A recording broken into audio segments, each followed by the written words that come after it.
What's up, everybody? I'm Najee Adams. And I'm Hunter Jacobs. And you're listening to the Hoopball Nets podcast.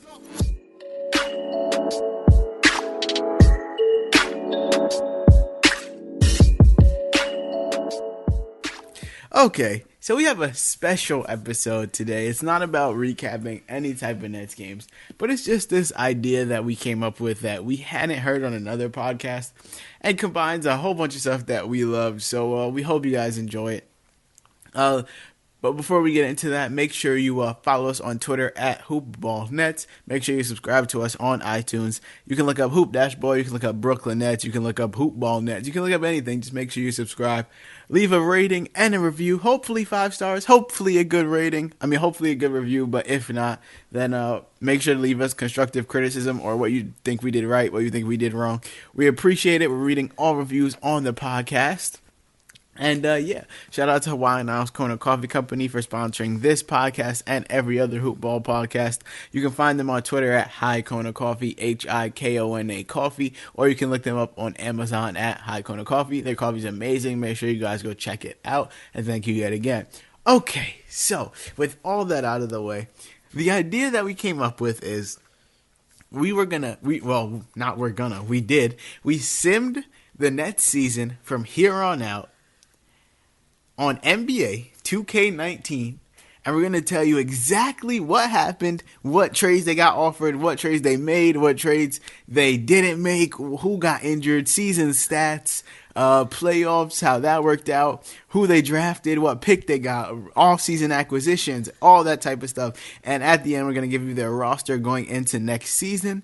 Yeah, I thought it was unique because I've never heard it on any other podcast or anything like that. Plus, me and Hunter play a lot of 2K, so we figured it would be a cool way to just see how their season goes. And 2K is pretty realistic. If any of you guys don't play 2K or don't know what it is, it's a simulation basketball game. The most popular simulation basketball game, has millions of players. If you play NBA Live, then you're trash. 2K is where it's at. And they have this mode called My League, where you can basically take control and be the GM of a franchise. You could start from the beginning of the season, last off season, or pick up from where the NBA is today. So we picked up from where the NBA is today, and we just started simming. We messed up the first time we did it, and we wanted to, because the Nets had beat the Kings at this point, so we wanted to keep doing it until the Nets beat the Kings in that first game. But regardless, we still messed up because we forgot to waive Fareed prior to the first game. But we did get one trade offer right before we messed up involving Fareed. So yeah, the Wizards offered us Bradley Beal and Dwight Howard for D'Lo and Kenneth Fareed. Now, of course, we couldn't take it because the Nets didn't have Fareed. But let's just say they did. Would you have accepted it? I said I wouldn't accept it only because Dwight Howard is a locker room cancer. But if I could just get Bradley Beal in it, I might actually do it, not going to lie. D'Lo and Fareed for Bradley Beal? I don't know because I'm so in love with D'Lo. But that was by far, wait until you guys hear the other trades we got, that was the best trade that was offered to us the entire simulation. But okay. So we started the simulation, and we came into it with. So let me break down the rotation that we went into it with. Okay, so D'Lo had 30 minutes. Joe Harris had 30 as well. Treveon Graham starting 26 minutes. Well, so 2K did not have LeVert as injured, so we moved him to the bottom of the rotation and set his minutes to 0 until we thought that he would be able to come back. Exactly. So the starting lineup went D'Lo, Joe Harris, Treveon Graham, Caruks, Jared Allen. Caruks got 28 minutes. Jared Allen got 26 minutes. Spencer Dinwiddie off the bench, 29 minutes. Damari Carroll, 27 minutes. Rondae Hollis, 17. Ed Davis, 15. And Shabazz, 12. Now, I think that's pretty realistic as to how the Nets run their actual lineup. So that's as good as it gets for 2K. So we started simulating. Damari Carroll dislocated his finger on January 28th. He was day-to-day. He came back relatively from now. quick. He dislocated his finger within the first week of us simming. He was day-to-day, so we just kept the lineup the same and made him play through it. After the win over the Kings, they lost to the Magic and beat the Knicks to finish out the week 1-1. So they went 1-1 to start the first week, and DeMar Carroll dislocated his finger. Now, this is where we got our first trade offer. The Blazers offered us Zach Collins and Anthony Simons, because I always mess up his name, for Jared Allen. Now, there's no way in crap's name I would take Zach Collins and Anthony Simons for Jared Allen. Because who would our center be? Ed Davis? Zach Collins. Zach Collins is trash. There's no way I'm playing Zach Collins over... Zach Collins is straight up Jared Allen for Zach Collins. Zach Collins is a role player at best, and Anthony Simons is too raw. He's like to 19. See the light of day. And the Nets don't need any more young guards. We have enough, so we declined it. And then we went into our second week of the season, and the Nets ended up going 2-1. 2-2. They ended up going 2-2 against who? They lost to the Celtics and Spurs, pretty realistic, and they beat the Bulls and Magic, also realistic. Pretty realistic. And at this point in the season, they since we simmed they were 5-3 in that time span. So it's not that wait until we get to the end of the season. What I didn't realize is how sick the Nets schedule gets down the stretch of the season.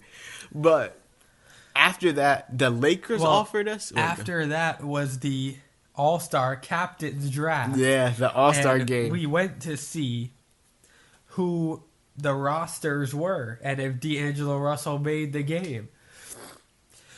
We found out that Pascal Siakam made the game over him. So D'Angelo Russell... Not just Pascal Siakam. It was someone else. Chris Middleton. Chris Middleton made the game over him. Pascal Siakam and Chris Middleton made it.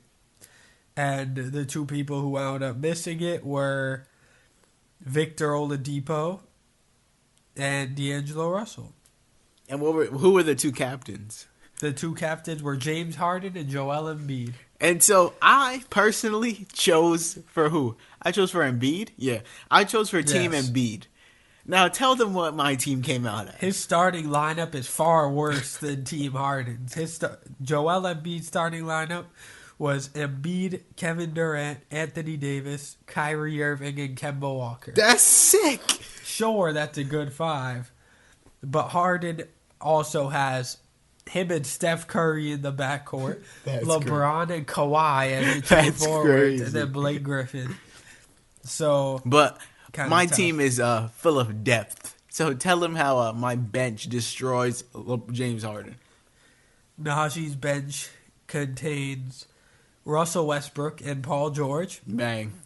Nikola Jokic. Bang. Ben Simmons. Bang. Bradley Beal. Let's go. Chris Middleton and Nikola Vucevic. Crazy. Now what's their bench?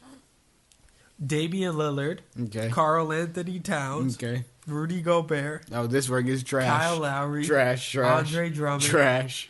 Drew Holiday. Trash. And Pascal Siakam. Trash. There's no way that my team would have lost, and we didn't. My Team Embiid, ended up beating Team Harden. And, so no Nets made the All-Star game. Then we got the second trade offer. Yeah, the Lakers offered us a 2020 first-round pick and Mike Beasley for Karis LeVert, who wasn't playing at this time.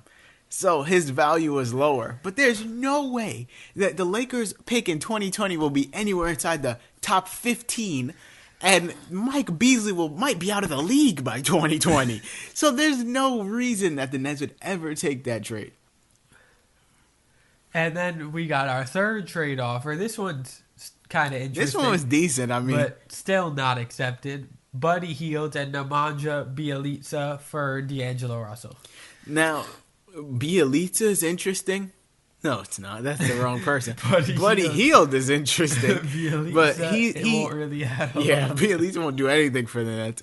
Buddy Hield is interesting, but he played all 4 years at Oklahoma, and he's probably like 26. He'll be 26 right now. So there's no reason, or 25. There's no reason why we would trade 22-year-old D'Lo for Buddy Hield and Nemanja Bjelica.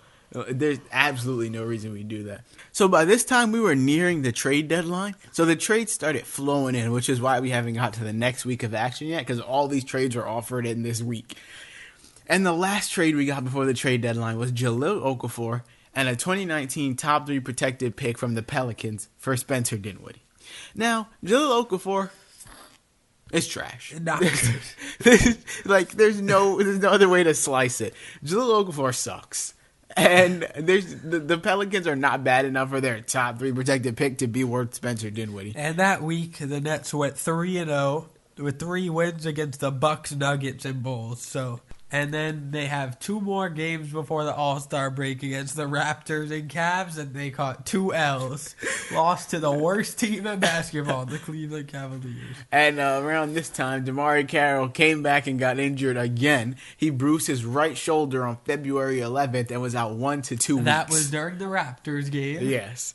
So then we got to the All-Star game. Like we said, none of our players made the All-Star game. Rodions Kurucs and Jared Allen made the Rising Stars game.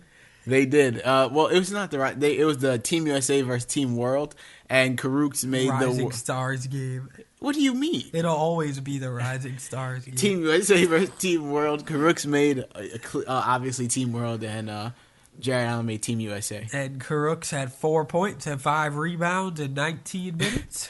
And Jared Allen had 13 points and 5 rebounds in 23 minutes. Those 2 things are very likely to happen, to be completely honest.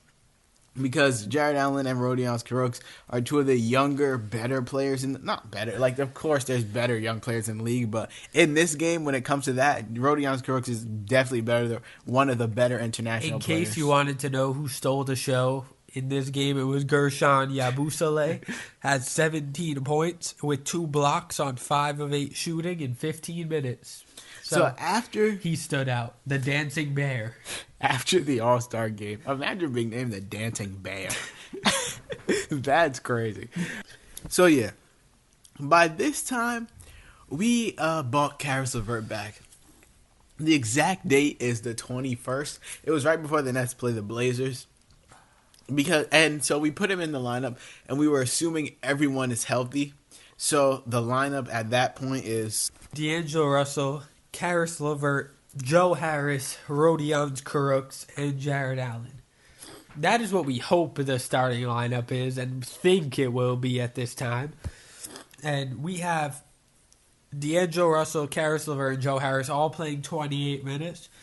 Kurucs and Jared Allen playing 24 minutes. And then moving to the bench, we have Spencer Dinwiddie off the bench playing 27 minutes as the 6th man. DeMar Carroll, who's had an injury-prone season, playing 23 minutes. Allen Crabbe back in the lineup, 21 minutes. Rondae Hollis, 15, and Shabazz, 12.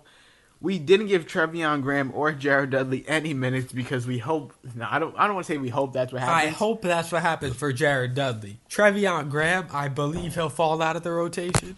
So yeah, we don't hope Treveon Graham doesn't get any minutes, but with Jared Dudley, yeah, send him right to the bench. Send him right to the reserves. Because when the Nets are fully healthy, I don't see either one of them getting minutes. It's barely Shabazz Napier. He's hanging on by a thread. Yeah. After bringing LeVert back, they went 2-4 in their next 6 games. They have to get time to get back to the rhythm of Caris LeVert and D'Lo. They had to get back in rhythm. They absolutely smacked the Charlotte Hornets 2 times and lost to the Blazers, Spurs, Wizards, and Heat. They lost by 52 points to the Miami Heat. So that's insane. That's a little shaky. That's their low point. And then they did not get much better in the next 2 weeks as they beat the Mavericks and then went on a 5-game losing streak. Jeez.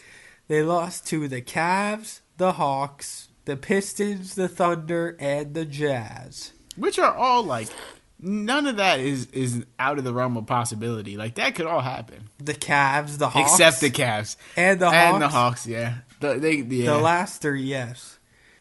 But yeah, it was projected them to fall off after the break. But like I said, they have to get used to playing with Caris LeVert and D'Lo again, which is obviously going to be an adjustment. Because it was rare that both of them were killing on the same night.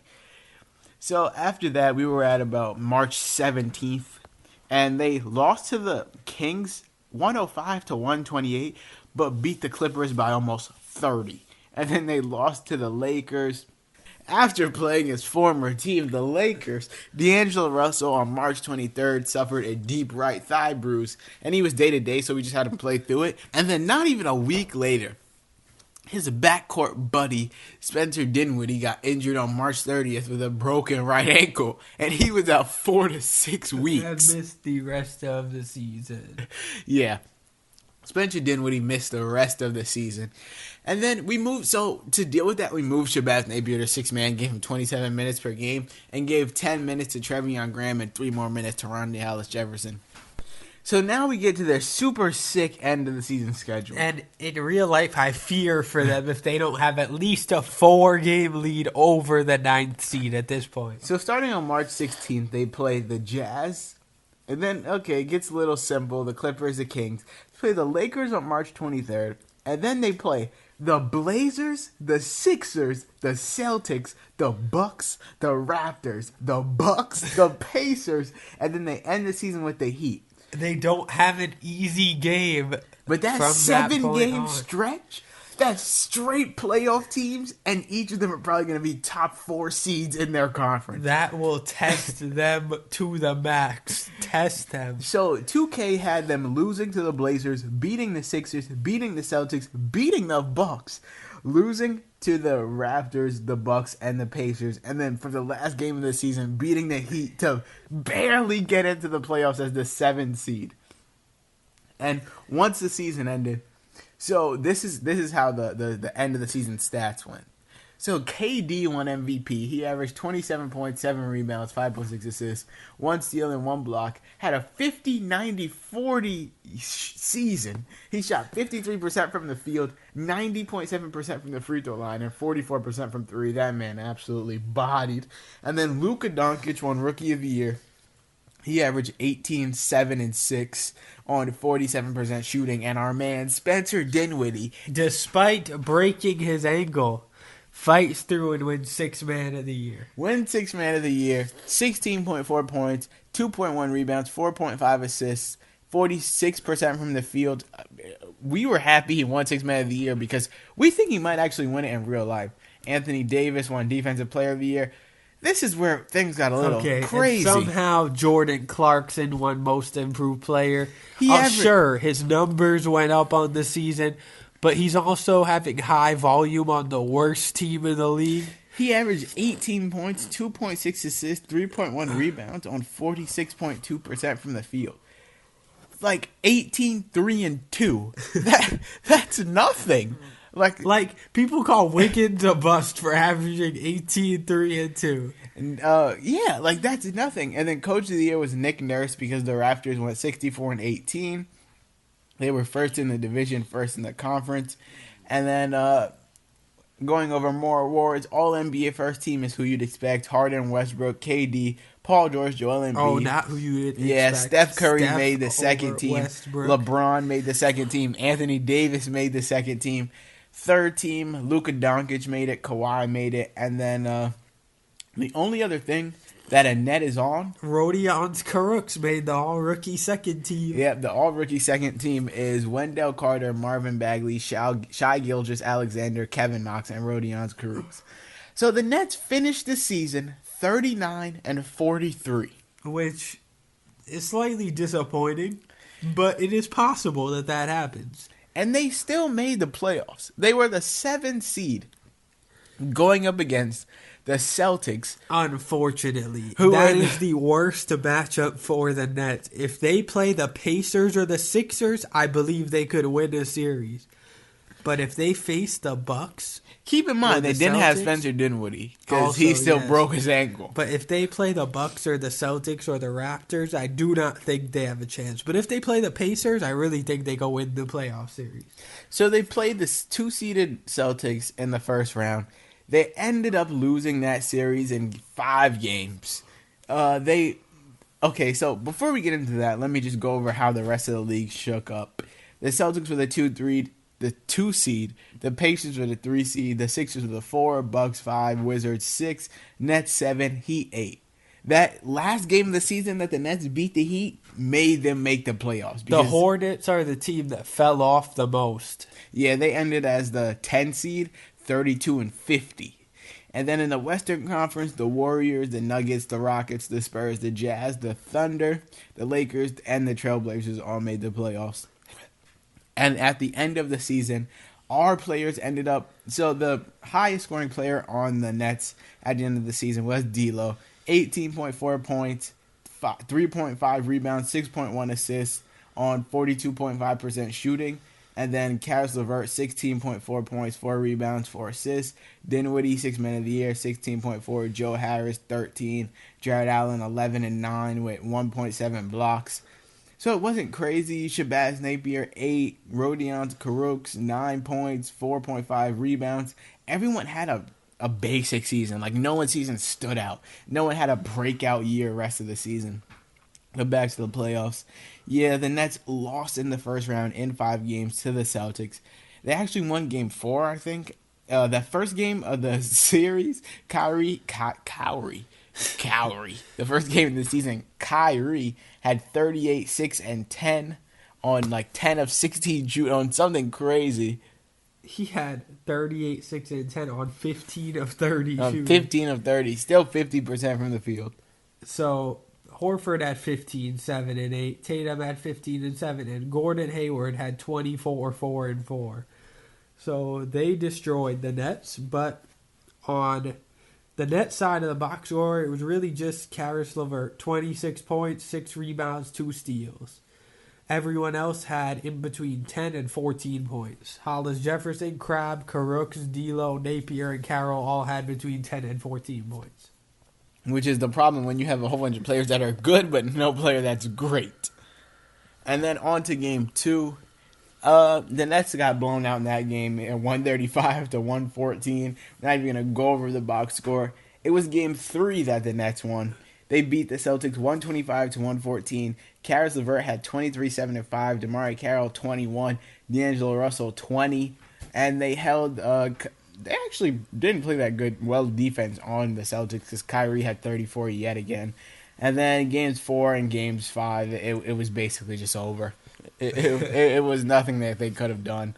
And the last thing we'll do after the Nets got eliminated, so we'll tell you how the playoffs shook out, and then we'll go through the off season and end at the end of free agency.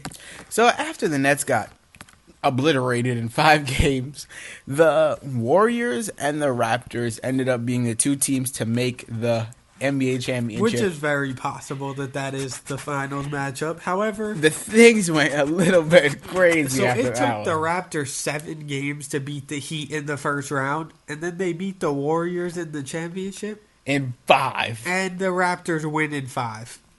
Kawhi was MVP. He averaged 29.2, 8.2 rebounds, 4.2 assists, 2.6 steals, and 2.4 blocks in like 40 minutes per game. He played every single minute. His fatigue on the top set sluggish. Yeah, he's had enough. And then in the offseason, so yeah, the Raptors won the chip, and in the offseason, one rule was changed. Apparently, the NBA commissioners voted. The owners. Yeah, the owners voted, and Adam Silver agreed that instead of 8 seconds behind half court, teams can now spend 12. So now you can sit in the backcourt for half of the... get an 8-second violation anymore. Now it's a 12-second violation. We had no input on this whatsoever. The game just changed it randomly. And then we went to a lottery. The Nets ended up getting the 16th pick and the 26th pick. Right now, I'm pretty sure the Nets have the 16th pick. And the draft got a little crazy because so the Hawks got the first pick, the Knicks got the second pick, the Bulls got the third pick. The Hawks took Bol instead of Zion Williamson with the first pick of the draft. The Knicks took R.J. Barrett, and the Bulls ended up taking Zion 3. Now, right now, there isn't a chance that Zion slips from 1 unless he just falls off and has a horrible rest of the season. I mean, he did suffer a slight injury, but he should be fine. Regardless, he should go 1. So the Nets ended up taking DeAndre Hunter out of Virginia at 16, 21 years old, 6'7", 225-pound shooting guard. 2K has his ceiling as Eric Gordon and his floor as Gerald Green. So it looks like he was just destined to be a Rocket. And then with the 6th pick, the Nets took Ignas Brad. I'm not even gonna try. I got it. Ignas Brazdeikis from Michigan. Yes. 6'8", 215-pound forward. He's actually having an amazing season for the Wolverines, and they were one of the last 2 undefeated teams in the nation thanks to his solid play. So now we get to free agency, where things just get bonkers. So that we had to I don't even know how to explain this. So we extended a qualifying offer to D'Lo. He didn't accept it. We let Rondae Hollis-Jefferson go. And then out of nowhere, the Jazz come, and they offer D'Lo a 3-year, $80 million contract with a player option in the 4th year that would allow him to make $29 million. So essentially, it's a 4-year, $110 million contract. He basically got a max. And we had to match that, which we did. And we had to let the cap holds go on DeMare Carroll, Rondae Hollis, Ed Davis, and Big Sauce Williams. Big Sauce can hit the sauce because I don't care that we lost him. But when it comes, all right, the only person I'm mad that we lost by far is Ed Davis because he was actually a good pickup for the team. However, we did sign Tobias Harris. We offered KD. He wanted no parts. Okay, he didn't even want to come here. KD was insulted that the Nets offered him a deal, and he signed with the Philadelphia 76ers. So their Sixers team in this 2K simulation is Kevin Durant, Ben Simmons, Joel Embiid. That's crazy. Jimmy Butler. Okay, so we actually offered to Jimmy Butler and Tobias Harris. Jimmy Butler accepted, but because of D'Lo's deal, Jimmy Butler's deal was way too big for us to accept and have enough cap room. So we had to take Tobias's deal. So we wound up with D'Lo, Tobias Harris, and slight cap room so that we could add a couple roster spots. We added Tyson Chandler on a 1-year vet min. And we also re-signed Ed Davis, I believe, on a 1-year vet min. And we re-signed Rondae Hollis. Yes, we got Rondae Hollis back on a nice 2-year, $9 million budget deal if he'll accept it. If not in real life, the Nets would have to let him go. But in the game, he took the deal. So, yeah, just a couple of moves that twisted the offseason in this league. The Lakers got Jimmy Butler on top of LeBron, Lonzo, Ingram, Kuzma, Hart. The Mavs got Clay. The Pacers got Kyrie. So now they have Kyrie, Oladipo, Miles Turner. The Sixers got KD. The Clippers got DeMarcus Cousins. So now all that the Warriors have is Steph and Draymond. And they're not that good anymore. And Isaiah Thomas. They got Isaiah Thomas to come off the bench. Woo, whoop-de-doo. But yes, at the end of the season, the Nets roster ended up being D'Angelo Russell, Karis LeVert, Joe Harris, Tobias Harris, and Jared Allen as their starting lineup. Dinwiddie, Shabazz Napier, DeAndre Hunter, Rodion Kurucs, Ed Davis, Tyson Chandler, and Alan Crabb, and Janan Musa shake out the rest of the roster. So, yeah, I don't know trust me, if it was up to us, their team would have been much better because there's ways to do things in 2K that are not realistic, but we wanted to keep it as realistic as possible. And I do believe the Nets will get Tobias Harris. I've been saying that for a while. And honestly, if that's how their team shakes out at the beginning of next season, I think it's a pretty good team. That is a 5th seed team for sure to me. And it's very possible that they could be the 7th seed. Like the 2K sim that we did wasn't out of the realm of possibility. Like it's very possible they are the 7th seed. The Celtics do somehow get the 2 seed and they just destroy them. But for the Nets to make the playoffs this year after all the adversity they face, that's a win. And hopefully free agents see that to win, and hopefully they get Tobias Harris. I am praying to God like Austin Rivers did when his first shot went in against the Nets. Yo, that's still crazy. That the Nets play the Pacers in the first round of the playoffs, because I believe the Nets will advance to the second round this year if they play the Pacers. But yes, guys, that'll do it for this episode. We just wanted to do something new, something that we haven't heard on anyone else's podcast before. We'll probably do more. We're going to flush out the idea a little bit more, but we wanted to get this out to you guys. Make sure make sure you give us feedback on how it went on Twitter, on iTunes. Leave a rating and a review on iTunes, giving us criticism, feedback, telling us what we did right, telling us what we did wrong. Make sure to subscribe to us on iTunes at Hoopball Nets, Brooklyn Nets, Hoop-Ball. Follow us on Twitter at HoopBallNets. Tweet us any Nets related questions. We'll answer them on the pod, just like we read every review on the pod. You can follow us individually on Twitter. I'm at Najee Adams _ Najee spelled Najee, Adams _ Hunter's at Hunter _JKR. And shout out to Hawaiian Ice Cone and Coffee Company once again for sponsoring this episode and this podcast and every other Hoopball podcast. But we'll see you guys next time. Thanks for listening.